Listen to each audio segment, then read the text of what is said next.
Hello everyone, स्वागत है आप सभी का गेट टू डेस्टिनेशन पर। देखिए, math, science, history, geography, economics और पॉलिटी या भारतीय संविधान जो है इंडियन कॉन्स्टिट्यूशन, उसका क्लास तो चल ही रहा है गेट टू डेस्टिनेशन पर, ठीक है। लेकिन आज से आप लोगों को इंग्लिश स्पोकन इंग्लिश क्लास का फ्री वीडियो, जो कि पेड क्लासों में जो इंग्लिश स्पोकन सिखाया जाता है, वो बिल्कुल आपको मुफ्त में आज से मिलने लगेगा, ठीक है। तो उसमें हम लोग, अगर आपको ग्रामर का जीरो भी, मतलब ग्रामर का ए भी नहीं आता है, फिर भी आप लोग क्लियर इंग्लिश बोल पाएंगे, फ्लुएंट इंग्लिश, क्योंकि इसमें हम ग्रामर का कोई रूल का यूज ही नहीं करेंगे। कैसे इंग्लिश बोलना है, इंग्लिश सामने वाले का इंग्लिश कैसे समझना है। जैसे देखिए, इंग्लिश तो सामने वाले अगर बोल के निकल जाता है तो हम लोग समझ नहीं पाते हैं, तो उसके लिए हम लोग इंग्लिश बोलना और समझना, ठीक है, सामने वाले की भाषा को कैसे समझे, ये सब ट्रिक समझेंगे, ठीक है। देखिए, ऐसा तो नहीं है कि इंग्लिश बोलने का मतलब हम लोग हमेशा अंग्रेज की तरह इंग्लिश बोलते रहे। हमें अपनी मातृभाषा पे गर्व है, लेकिन इंग्लिश में अभी जो प्रेजेंट टाइम है, वर्तमान स्थिति के लिए इंग्लिश में सहज होना भी हमारे लिए ज़रूरत है, ठीक है, ज़रूरी है। इसलिए आज से हम लोग सेशन 1, आज इंग्लिश स्पोकन क्लास का सेशन 1 स्टार्ट करते हैं। देखिए, हम लोग पहला टॉपिक पढ़ेंगे आज से, एम्पैथिक सेंटेंस इसको बोला जाता है। जैसे इसका पहचान चिन्ह रहेगा, पहचान चिन्ह रहेगा इसका ता, तो, हूँ, ते, तो, हैं। जैसे अब इसमें कहेंगे आप कि अब ये क्या है, ता, तो, हूँ, ते, तो, है, ऐसे क्या रहेगा। जैसे इसका हम लोग, ये सिर्फ पहचान चिन्ह के लिए होगा कि वाक्य के अंत में दिखेगा। हम लोग सेंटेंस बना के इस पर देखेंगे, ठीक है। पहले इस, ये जो है ता, तो, हूँ, ते, तो, हूँ, ये पहचान चिन्ह हो गया। अब पहचान चिन्ह कैसे हुआ ये आप लोग अभी नहीं समझे होंगे, इसको जब हम एग्जाम्पल के जरिए समझेंगे तब समझेंगे, ठीक है। जैसे देखिए, इसमें यूज किया क्या यूज किया जाएगा फार्मूला का। देखिए, इसमें यूज किया जाएगा सब्जेक्ट प्लस डू या डज, डू या does plus V1 plus object, ठीक है। तो देखिए, ये फार्मूला पे ये पूरा सेंटेंस बनेगा। अब इसका एग्जाम्पल देख लेते हैं। पहले एग्जाम्पल क्या है, एग्जाम्पल है इसका, देखिए, मैं पढ़ता तो हूँ। अब जैसे किसी से बात करते हैं तो कहते हैं मैं पढ़ता तो हूँ लेकिन मुझे याद नहीं रहता, तो ये तो पूरा सेंटेंस हो गया। लेकिन हम लोग पहले आदत इसका सीखेंगे जो कैसे बोला जाता है, उसके बाद हम लोग जोड़ना सीखेंगे, ठीक है। पहले हम लोग ये सीख लेते हैं, उसके बाद जोड़ना सीखेंगे। जैसे मैं पढ़ता तो हूँ लेकिन मुझे याद नहीं रहता, कुछ याद नहीं रहता, तो वो सब हम लोग जोड़ना बाद में सीखेंगे। पहले सेशन 1 में आज हम लोग सिंपल भाषा में समझ लेते हैं, उसके बाद जोड़ना कैसे है, उसमें क्या क्या लगाना है, वो सब समझेंगे, ठीक है। तो जैसे देखिए, मैं पढ़ता तो हूँ, सब्जेक्ट क्या हो गया, ये हो गया सब्जेक्ट, ठीक है।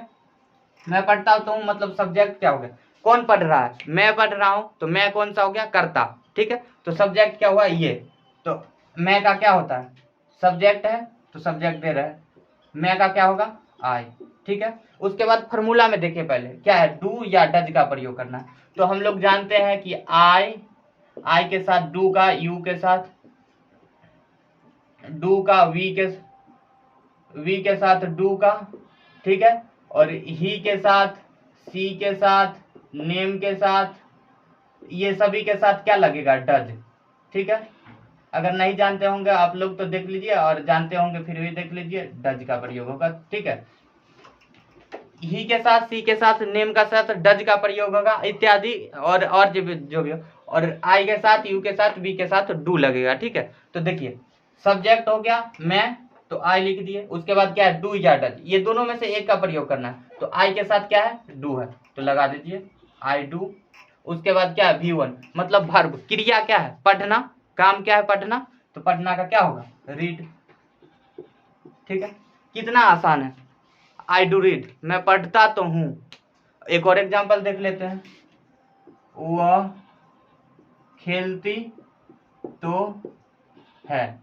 अब जैसे बात करते समय हम लोग क्या कहते हैं, वो खेलती तो है लेकिन उसको खेलने नहीं आता अच्छा ढंग से, ठीक है।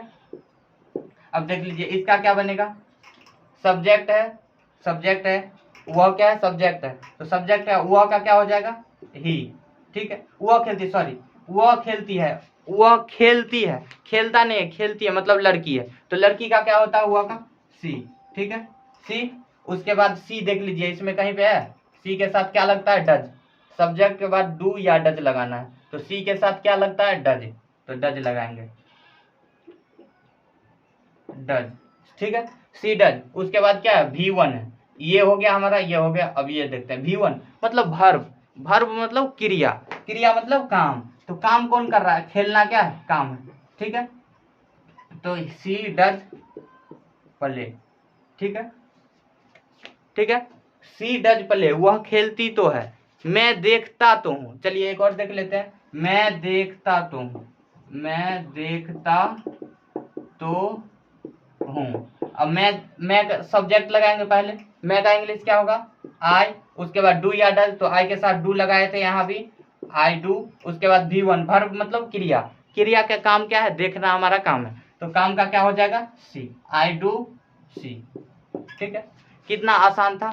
तो हम लोग एक देख लिए ता तो है, ता तो हूँ, ती तो है, इसका समझ लिए, ठीक है। अब हम लोग समझते हैं कि आया तो सही, आ तो सही, ई तो सही, ए तो सही। अब कहेंगे आ तो सही मतलब वह आई तो सही, वह खेली तो सही, वह खेला तो सही, वह देखी तो सही, ये सब सेंटेंस जो है ये किस में आ जाएगा, ये आ जाएगा आ तो सही। अब वो हम लोग देख लेते हैं, ठीक है। चलिए इसको पहले क्लीन कर लेते हैं।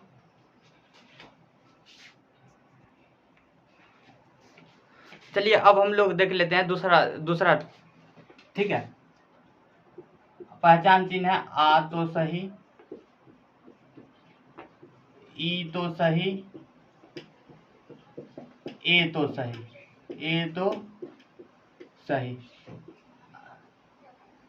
अब आप कहिएगा ये आ तो सही, ई तो सही, ए तो सही क्या है, इसको कैसे हम लोग समझे। तो पहले इसका फॉर्मूला देख लेते हैं, उसके बाद इसको बनाया कैसे जाए, इसका एग्जाम्पल क्या होगा, इसको हम लोग पहचानेंगे कैसे, ये समझेंगे, ठीक है। देखिए इसका फॉर्मूला हो जाएगा, मतलब इसका यूज क्या किया जाएगा फॉर्मूला में, subject plus did plus V1 plus object, ठीक है।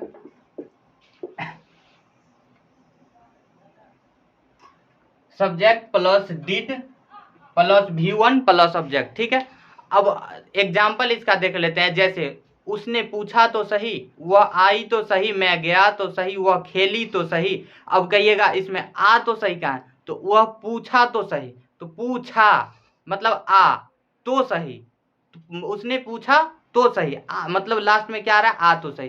तो पहचान चिन्ह का मतलब क्या होता है, किसी भी वाक्य, किसी भी हिंदी वाक्य या वाक्य के अंत में जो रहता है उसको क्या कैसे पहचाना जाता है, जैसे देख लीजिए फॉर एग्जाम्पल के लिए हम लोग देख लेते हैं, उसने उसने पूछा तो सही, उसने पूछा तो सही, ठीक है, उसने पूछा तो सही, ठीक है। अब देखिए आ तो सही मतलब पूछा, छ के साथ क्या आता है आ तो सही, तो आ तो सही का मिल गया, ठीक है, फर्स्ट का मिल गया।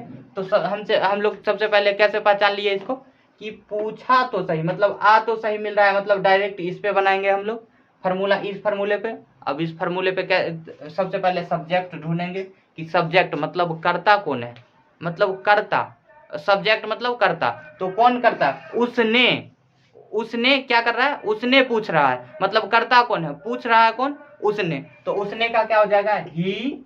और उसके बाद सब्जेक्ट के बाद क्या लगेगा डिड, डिड, तो सब्जेक्ट प्लस डिड, उसके बाद क्या है V1 है, तो वर्ब क्या है पूछना, तो ही डिड आस्क, ऑब्जेक्ट है ही नहीं इसमें, उसने पूछा तो सही, ही डिड आस्क, बस कितना सिंपल है। चलिए एक और एग्जांपल देख लेते हैं, मैंने, वह आई तो सही, वह आई तो सही। अब वह आई तो सही, तो वह का क्या हो जाएगा सब्जेक्ट में सी डिड कम, सी डिड कम, वह आई तो सही, मैं खेला तो सही, मैं खेला तो सही, तो मैं आई डिड प्ले, ठीक है। तो चलिए हम लोग समझ लिए दो सेंटेंस कैसे बनाया जाता है, इंग्लिश में कैसे हम लोग यूज करें। तो ऐसे ही ऐसे करके हम लोग 60 सेशन का क्लास होगा जिसमें हम लोग फ्लुएंट इंग्लिश बोलना सीख जाएंगे, ठीक है, कि इंग्लिश में बात करना सीख जाएंगे, इंग्लिश सामने वाले की बातों को समझना सीख जाएंगे, इंग्लिश में राइटिंग करना भी सीख जाएंगे, ठीक है। तो चलिए, आई होप आप लोग समझ गए होंगे। आज के लिए बस इतना ही, मिलते हैं सेशन 2 में इंग्लिश क्लास का। आज पहला दिन था और दूसरे क्लास में मिलते हैं हम लोग, ठीक है। तो आज के लिए बस इतना ही। अगर आप लोग चैनल पे नए हैं तो चैनल को सब्सक्राइब कर ले, क्योंकि वीडियो तो मिलता ही रहेगा, जब भी वीडियो मैं डालूंगा आपके पास सबसे पहले पहुंच जाएगा, ठीक है। और वीडियो अगर कहीं भी नहीं समझ में आए तो कमेंट के माध्यम से हमें बताएं, मैं अगली वीडियो में फिर से इसको एक्सप्लेन करूंगा, ठीक। जय हिंद।